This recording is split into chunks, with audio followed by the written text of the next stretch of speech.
Welcome to the Cohen Veterans Bioscience Post-Traumatic Stress Disorder Knowledge Map, powered by Exaptive. In our last video, things were just getting interesting after we had stacked our working set with 3 entities: post-traumatic stress disorder, major depressive disorder, and cell aging. We looked at the number of connections each entity had, as well as the context in which those entities appear. Again, we can drag our columns where we like.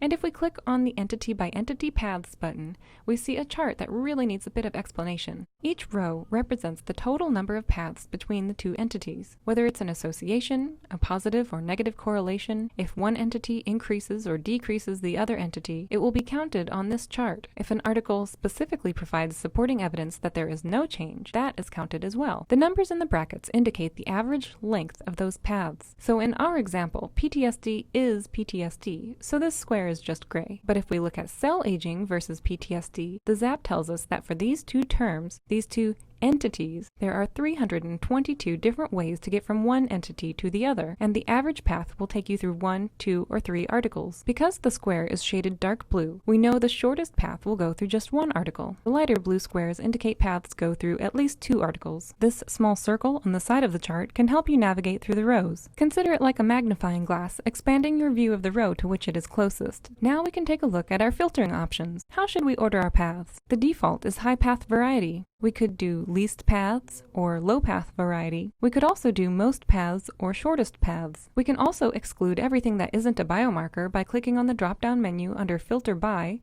and selecting Biomarkers. Our familiar options for brain regions, test organisms, and the type of publications are also available. Now, perhaps the entities I chose didn't produce very many results. I can use this slider under Number of Suggestions to get the ZAP to give me ideas for other terms that are relevant to the entities I've already chosen. As you can see, you don't have to move the slider far to get many more paths. So we've taken a look at our working set, and the ZAP has told us how many connections our entities have and how long the paths are to get from one entity to another. We've even isolated the paths into just biomarkers or any other criteria we're interested in. In our next video, we're going to find out what those paths are and how to explore them in more detail. You're getting close to discovering connections that might have otherwise taken months or years to tease out of a variety of research publications.